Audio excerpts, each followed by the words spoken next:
Hey everybody, welcome to Kit's Cars. I'm here with a special guest, Everett, who I have been friends with for, gosh, going on 20 years now. 20 years.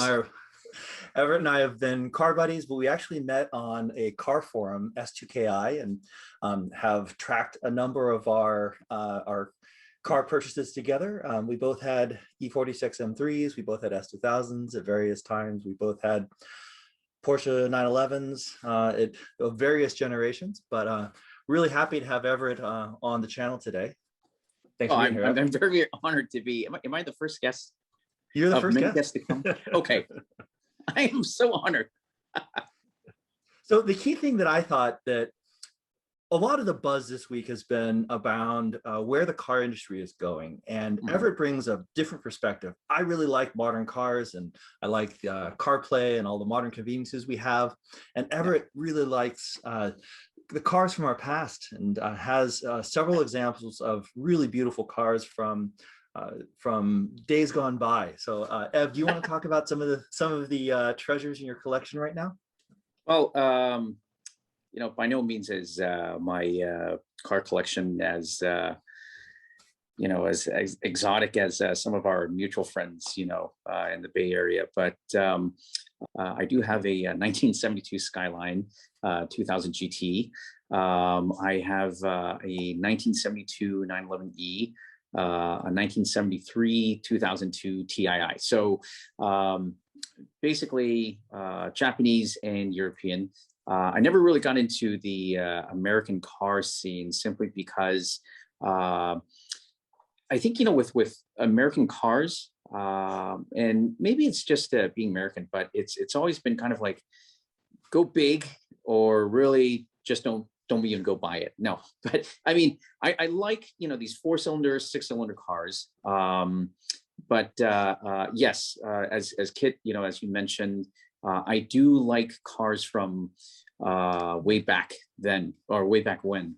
And none of the cars today, and I'm not dissing, the technologies that are available to us. I mean, on a daily, I love driving, for instance, the Toyota Prius. It has all the creature comforts, such as air conditioning. You can have navigation, you have, keyless entry and all that. But I just feel that those features are sometimes they add weight to the car. Okay. They are sort of distractions. I mean, if you're purely into driving, and this is just, again, for me, but for my driving pleasure, I like just, rowing up and down gears. I like, certain sounds, the smells of a car that I think are sort of, they're absent in today's cars, right? That's certainly true. I mean, Yeah, you certainly can't get the combination of a relatively lightweight, relatively middle-powered car that has a great connection to the road. It's just really rare in cars today. yeah. And I think that is that's something that we're going to chat about today. That kind of, I guess they're great cars where they kind of introduce to, maybe someone who hasn't gotten into the sports car world yet, something that's not too, overbearing. Yeah. You're not going to, your first car is not going to be a Hellcat Demon, right? You don't need that type of horsepower, but yet still has, some of the pep, of, like one of our favorites is the Mazda Miata. Yeah. So yeah, there's nothing like it right now. there really isn't anything like that. As I was thinking more and more about this, I think much of what you and I like, and what most people who do drive and they track and they are what do you call enthusiasts, these are folks that have experienced how cars were back in the 90s, right?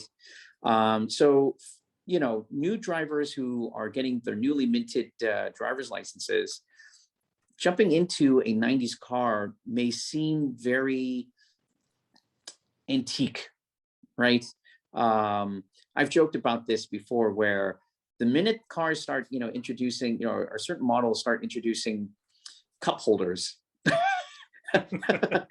there goes the fun of the car, I feel, right? And I think Kit, you and I have had many discussion about that, because there's, if you ask, say for instance, like my grandfather, what is a good fun driving car, he'll tell you it's got, everything has to be analog, right? You just cannot have these distractions. You can't be drinking while you're driving, right? You should not be, tuning to, the radio. You should be listening to, how your road tires are, negotiating, whichever road you're driving in. You should be able to hear, when, you're redlining or nearing redline, right? When to shift, when is the proper shift, right? And, those are some of the demands, I guess, of motorists back then. Today, it's, I got to be able to do 0-60 in 3.5 seconds or below. Okay. I've got to have air conditioning. I've got to have, navigation. I've got to have, Bluetooth to link, my devices to, right? So that I can listen to my favorite music as I'm doing this performing these driving exercises, right? And yeah. I think that is where it kind of clouds the driving experience. And that's just me speaking as an old person, right? See, this is one of the really interesting things that Everett and I definitely differ on, is that at the end, fundamentally, we enjoy the same things about cars, the mechanical nature of them, interacting with them, having the car be really responsive, and things like that. But I do like heated seats, and I like having, a good stereo. I like Bluetooth. I like CarPlay, all these things that make modern cars modern. But I'm worried about the future of car enthusiasts in a lot of ways, because, Everett and I are both, as you can tell, no longer young spring chickens and have car collections. But for people that are just now getting into cars, man, it's tough. And I actually hypothesized that one of the biggest problems for car enthusiasts today is that regular cars are getting less fun to drive. So if you look at all classes of cars are getting bigger, they're getting more comfortable, they're getting more creature comforts, and they're getting more insulated from the road. So you're driving less. I mean, to the point where, a lot of cars have practically level 2 self-driving capabilities. And if generic cars are getting bigger, heavier, more efficient, and less fun to drive, how are we ever going to build car enthusiasts out of these? As a contrast, I think that we're actually in a golden age of performance cars. I think there are some amazing performance car choices, and I'll run through a bunch of them. I mean, the new GT3, the 992 GT3 is a naturally aspirated manual transmission, lightweight sports car that's incredible, but it's out of reach from a pricing perspective from a lot of people. It starts at $160,000 without options, and Porsche, there's always got to be options. The new Supra is a great car. It's also heavy and not cheap. The M2 CS is a fantastic car that just went out of production. The current 340i is actually a surprisingly good car. BMW has, even though the controversial cars that are out there, the BMW G80 M3, the 340i is a normal looking car and it performs great. On the American side, we've got the Camaro SS 1LE and ZL1. Those are great cars. The Mustang GT500 and the Mach 1. Unfortunately, the GT350 is no longer available. But on the lower end of things, we've got the Civic Type R, the Miata, the BRZ. You can still buy an Impreza STI with a manual, and we have the GTI and Golf, and these are all great cars. I mean, Everett, one of the things that in our almost 20 years of knowing each other, we can look back on cars and think about where we were in terms of new cars from 2011. I mean, I remember you have some modern cars in that era, and we both shared some. I mean, 2011 really is, in my opinion, one of like our generations, right? Best. I mean, it's our generation. I can't even compare to any other car manufacturer year, but 2011 was a magical year because from Germany, you had the BMW 1M. That's a fantastic driving car, 1 year only. You had the Ferrari 599 GTO, fantastic car. You had the Lexus LFA, but that was a great year for both, you know, like for just car manufacturers internationally. I'm also thinking of this one other 2011 car, the Porsche RS 4.0. I mean, that car is, you know, our generation's 2.7 RS, right? I mean, it's the Metzger motor 4.0. I mean, it defines how all the motors are, you know, displacement, you know, for all the new modern Porsches, you know, until maybe, I don't know, maybe they'll go 4.1, 4.2, who knows? Sure. But 2011, it's a great year for collecting cars, in my opinion, much like 1972. But yeah. But one of the things I do want to add on to, Kit, what you mentioned about the golden age, right, of motoring. And I think it is a golden age not only because you have high horsepower, easy to drive cars today, and you have all these technical advances, but it's also golden age for people like me, because now finally all these cars that we've always been dreaming about from Europe are now finally legal for importation. And it's also a golden age because now, you know, people have some type of disposable income to buy some of these cars that were never available in the US. And you know, some of these would be, well, like from Japan, you have your Nissan Skylines, you have the R32, the 33. In 2 more years, you'll have the R34 coming out. From Audi, you have the RS2, you have the RS4, RS4 Avant, okay? Some people might actually be, well, actually a very small group of us. We're also very excited about the Mark II Rally Golf, okay, that we never got, or the G60 powered Golf. These are all cars that, you know, you're flipping through, you know, international magazines like Car, what are the other UK publications? And we just never had those cars here. But then now, 2021, 2022, 23, 24, we'll be able to bring those cars in. And, you know, I mean, geez, there's just a long list. I mean, Ford Cosworth, the Lancia Delta Integrale, for instance. I mean, these are all these hero, you know, cars of the rally world, street, you know, they're all available to us now, suddenly, right? If you have the funds, go get the Porsche 959. Knock yourself out. Yeah. Yeah. And the thing that I'd like to point out about 2011, one of the things that made it such a great year is that not only did we have these amazing halo cars for all these manufacturers, but they were supported by cars in the mid-range and the low end of cheaper cars you could buy that were enthusiast compatible. So you had from Europe, you had the RS4, the M3, the C63. This mid-range of luxury sports cars that were very attainable and still usable as daily drivers. And then on the lower end, you had a bunch of really cool cheap cars too. You had the Civic SI and the with its VTEC motor, and there were a lot of great competitors for that, even at the low end of the market. Right. One of the things I'm worried about in today's market is there's just not that many entry-level enthusiast cars, and with normal cars getting worse to drive from an enthusiast point of view, in 10 to 20 years, how are we going to mint new car enthusiasts, people that can't afford to buy expensive sports car to start with? So that's the thing that I'm the most worried about.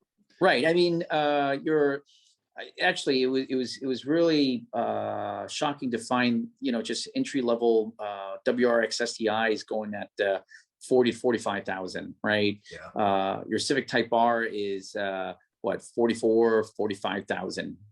That's what the dealer markups, right? And then if you had the means, you know, the Civic Type R limited edition in yellow, you know, with these added $40,000, $50,000 markups.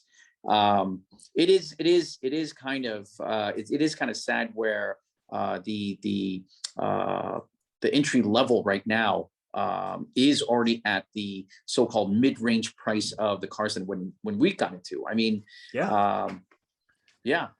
the current average salary in the United States is $30,000, but the current average new car price is $40,000. That really says something. It's crazy. Yeah. One of the things that we've been dealing with over the past few months, though, is that everything from new cars to used cars have gotten dramatically more expensive. And a lot of this Yes. is due to the semiconductor shortages that the new car supply is so constrained that people are buying used cars, and the demand for used cars is much higher. Mm. Well, it's interesting because I'm seeing reports out of some of the large semiconductor firms that they're going to catch up. The chip manufacturers are going to catch up in the next 6 months, but that they'll have incremental improvements over the 6 months. So we should see a gentle return for pricing.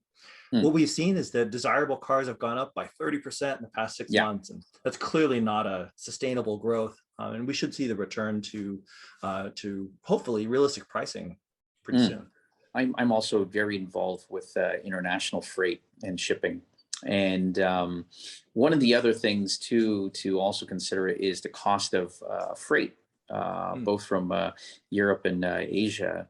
I don't see a slowing down of freight prices until at least spring of 2024. And one of the reasons why I'm so adamant that we're not getting out of this freight crisis anytime soon isn't, just with the steamship companies that are shipping, these vessels back and forth, country to country, port to port, but it's also the manufacturing side of these ocean containers. Now, before you would have the Philippines, Korea, South Africa, Malaysia, for instance, assembling these metal ocean containers, okay, 20 footers, 40 footers, and they would be doing about 80 a day, okay, 80 containers, which it doesn't seem like a lot, but it is pretty labor intensive, okay, to be assembling these boxes. But then now China has really stepped up. I mean, they are doing with robotics, okay, they have these lines where they're putting out about 800 to 900 metal ocean containers a day. Okay. Wow. And so they've pretty much taken out, those markets that I've mentioned before, the Philippines, Malaysia, South Korea in manufacturing these boxes. So to control pricing, what China has done now, before they used to work 7 days a week, they're now just manufacturing at 5 days a week at a capacity of 200 to 300 containers per day. Okay. And so with that, you really control the pricing of these metal containers. And with fewer containers out there, manufacturing side, to ship your goods, you're going to be at their mercy. Wow. Yeah. That's crazy. So consider that. Hey, let's talk about the news from this week and what happened with cars this week. We had a much lighter news week than we did last week and the week before. We had a bunch of new car intros. The Goodwood Festival of Speed kicked off. Yes. But which was great to see back after a year of absence. But this year, mostly pretty boring stuff. But let's talk through some of it. Okay. BMW announced a X5 Black Vermillion edition, which has red grills. Right. And that's it. It's limited to 350 units. Yeah. It's really interesting where BMW is going. Obviously, there's smarter people there than me. And I'm just what do you call it? Couch surfing, couch coaching, whatever you call the term is. But I think the last kind of like exciting thing that came from BMW was the introduction of the what was that limited edition M5 competition with the gold the grills. M5 CS. The M5 CS. Oh yeah. Yeah. I'm really not sure. I mean, are they producing awesome cars? I mean, they do. BMW has in the past produced some great cars. I personally have never driven one, but I've got at least 3 friends who have they've now they're new owners of the M2 CS, and looking at some of the reviews like from Chris Harris and whatnot, it's a fantastic car. But again, harking back to what you were mentioning before, very limited in production, and the cost of the entry, what is it? It's 90,000. They're almost 100,000 once you get They're options on almost them. And 100,000. if that's not a entry-level enthusiast car, that's practically an exotic. I mean, BMW, so this Vermillion edition that is powered by BMW's straight six, and it's only the 335 horsepower version, it starts at $83,295 Yeah. for basically what is a base model X5. That just seems silly to me. Yeah. In other slightly more exciting news, the new Supra has a limited A91 CF edition, Yes. which has carbon fiber front spoiler, side skirts, and a rear spoiler, limited to 600 of them. Carbon fiber, like, carbon fiber was, when did they start introducing carbon fiber interior trim? Well, I remember back when we had the E46 M3, right? Yeah. That was one of the first mass-produced cars with carbon fiber trim. Right. And then everybody thought it was kind of cool to have, carbon fiber in here and there. Audi started doing it. BMW, Porsche is offering it. Mercedes-Benz, for instance, BMW. Did I say BMW? I did. And it's. I don't know. I mean, if I were to choose an interior today, and someone said, "Hey, you know what? $8,000 for this carbon fiber package," I've yet to see a carbon fiber package where I would say, "You know what? Let's go for that." I don't know. It's such a dated material, right? It's that. I get the weight savings, but a carbon fiber steering wheel. I mean, I'm not. If it wasn't connected to a steering column, I get it. But yeah. And then it yellows. It sometimes the patterns, they don't meet or they don't match.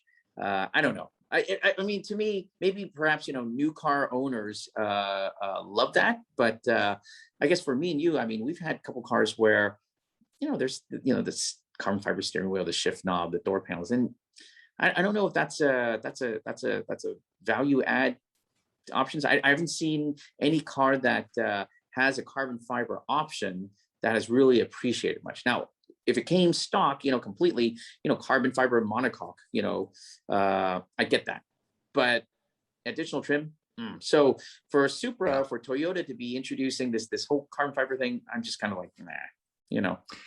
Yeah, I really appreciate carbon fiber as a material being used in innovative ways, Yes. lightweight, strong chassis and things like that. But as an add-on, like especially a steering wheel, if you're holding a carbon fiber steering wheel, what you're holding is glue. It's the glue, the resin that holds carbon fiber together. That's right. It's nothing more than that. Right. And the thing with the A91 CF edition is that none of this is structural carbon. It's all add-on, so it adds weight. Even though you could make the argument, hey, you're adding less weight than it might have otherwise been, you're still adding weight. You're not only that, but to structure your whole marketing as this is a CF edition. Why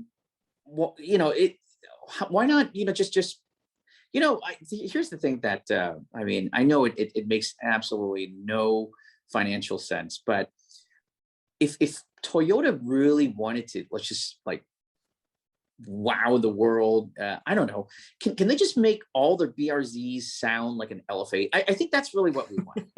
Right? That is what we want. Yeah, I just want a great sounding car at the end of the day, right?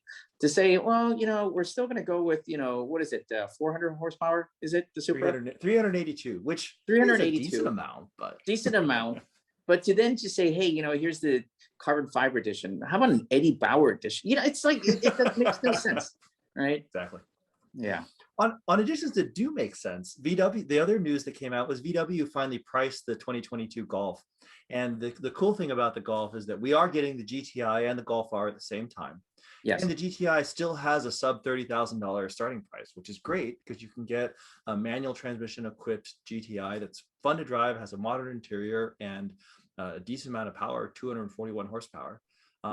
That can also serve as a daily driver. So I'm a little bit excited about these. The Golf R, on the other hand, the Golf R only has one trim in the US and now starts at almost $44,000, which is quite a lot for a Golf. Yeah. It seems like a lot, yeah. right? Yeah. And sure, you get all-wheel drive, you get 315 horsepower, the EA888 2-liter motor is a great motor. 315 horsepower is pretty stout, but 44,000 for a Golf is a lot. It's a lot. I mean, back in 85, 86, was it? Mercedes-Benz, launched their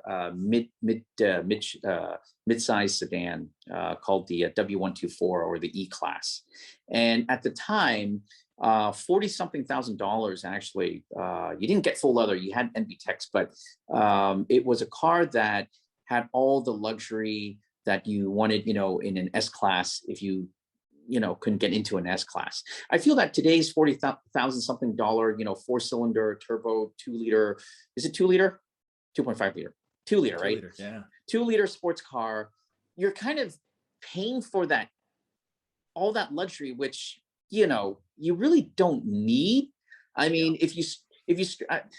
so I'm trying to pitch this idea, Kit. I don't know if you can get on board, but I think it would be cool because now from the 80s till now, in terms of like the engineering side of car manufacturing, spectacular, right? Like, I mean, more fuel efficient cars, more turbocharging, lower emissions, right? My favorite feature of any contemporary car now is the so-called roll hill, what do you call that? The hill holder. The hill holder, right? I mean, if you're into first gear, you gotta, you don't want to slip, you don't want to burn your clutch out. That hill holder, that's awesome. But outside of everything else, do I really need it? Yeah, it's nice, but I don't really need it to hunker down a car. So my point is this: it would be fantastic if in the future, or maybe in the near future, you would have a tuner that will take your modern Civic Type R, your Golf R, your new WRX, bring it to our shop. We'll leave all the performance there, but we're just going to strip out all the stuff you really don't need, right? That is really hunkering down the car. The first is your carbon fiber package. The second would be your rear view camera. Third, maybe, and I know you're going to hate me for this, these heavier seats with the heat, warmers, all that stuff. Navigation, we don't need that. Just completely strip it down, because I think, Kit, you and I, we have about 2 dozen, 3 dozen friends who, we like these cars, but on the side, who are really just, into tracking. They'll just go and buy, like a $3,000 spec Miata and completely strip this thing down. And they have a great time at it, right? Driving around the track and sometimes actually even on the street.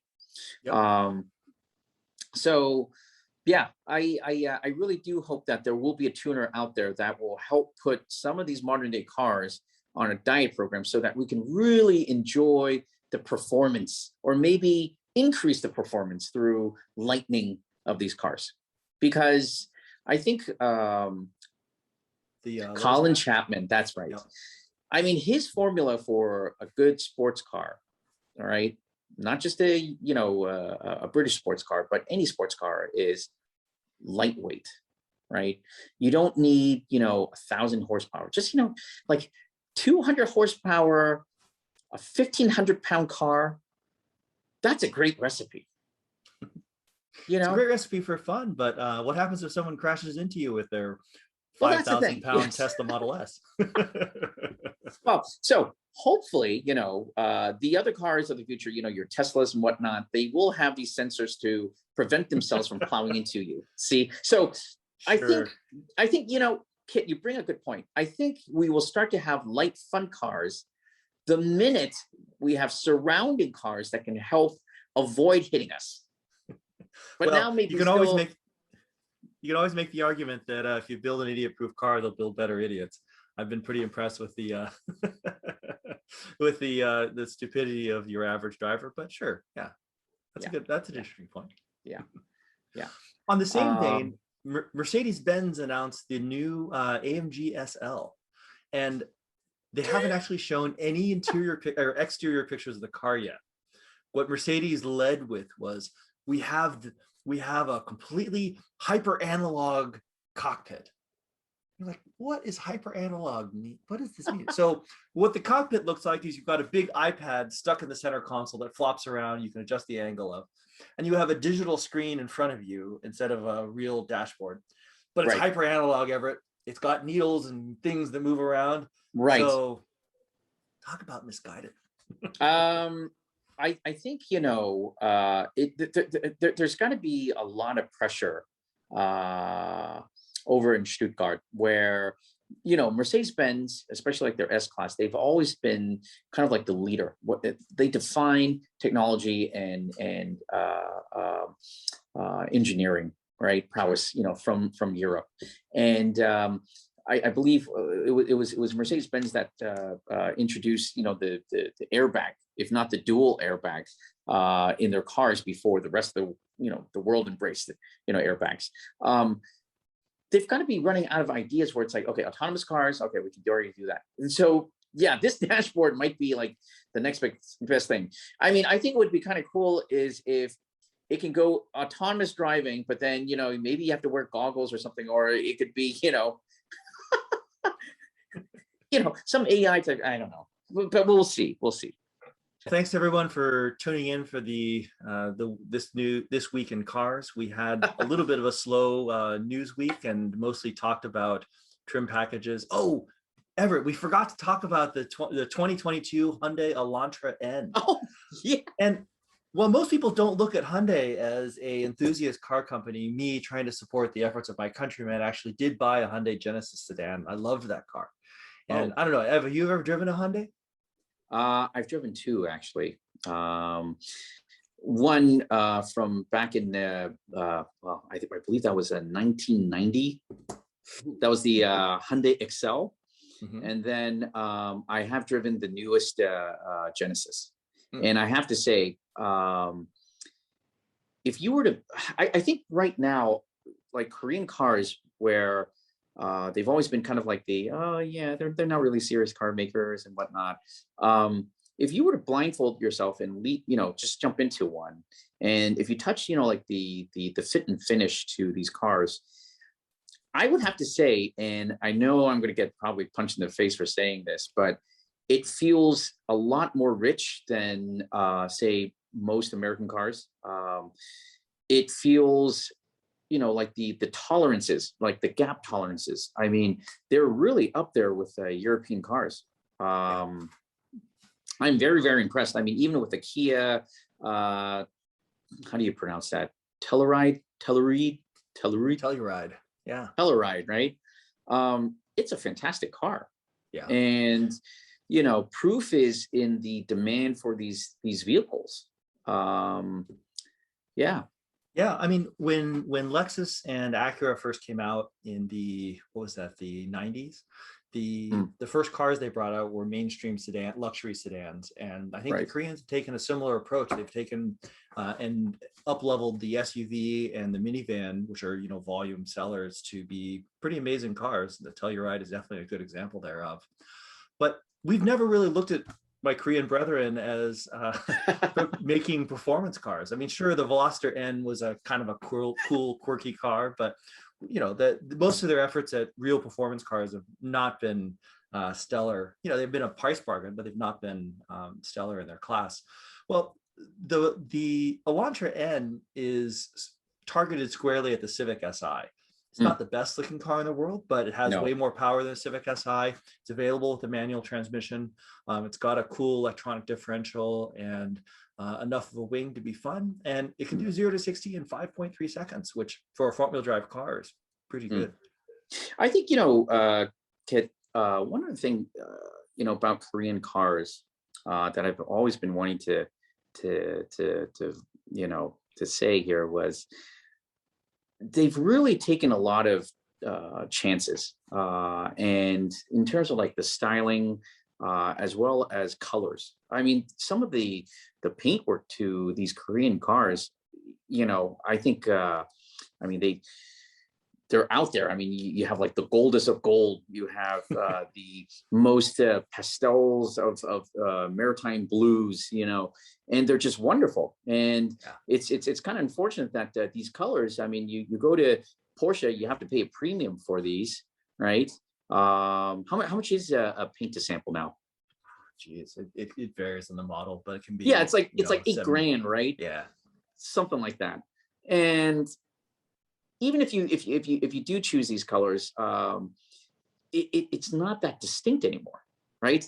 Because these are still colors that, guess what? Well, you could have paid to sample back in 2011 and gotten, the maritime blue, the ruby stone red, polar white, polar silver, and all this stuff. And so with these Korean cars just coming out with like these forest greens, these I don't know, I mean these really out there in your face, magentas and whatnot. It's kind of refreshing to see that. Though would it lead me to buying one? I'm still kind of like on the fence with that. But Yeah, I'm kind of glad to see. Yeah, but I'm have to glad to earn that see, for sure. variety. Yeah, that's right. That's right. But yeah, I'm glad to see a variety too. The other thing that's interesting is that a lot of what the Koreans decided they couldn't beat them, they just hire the stylists, and That's right. clearly they sucked all the reasonable stylists out of BMW because Yeah. wow. And I think I was joking with you before, because I think what they did was they teleported like the German designers to Korea, and then they exported the Korean designers to BMW. Yeah, because the G80 M3 is certainly an eyesore. Yeah, but what's really interesting though, I find that now the Chris Spangle designed BMW lineup of cars look a lot more palatable than, say, like the new cars. Sure. But on the new 2 Series, I'm not sure putting the Bangle trunk on the hood was the right move. Yeah. All right, everybody. Well, thanks for tuning in to listen to the news this week. Appreciate everyone listening in. I hope that next week has some more interesting intros and a lot more good news for fans of lightweight cars like my friend Everett here. Everett, thanks for joining us. Really enjoyed having you on the channel today. It's been fun. Okay.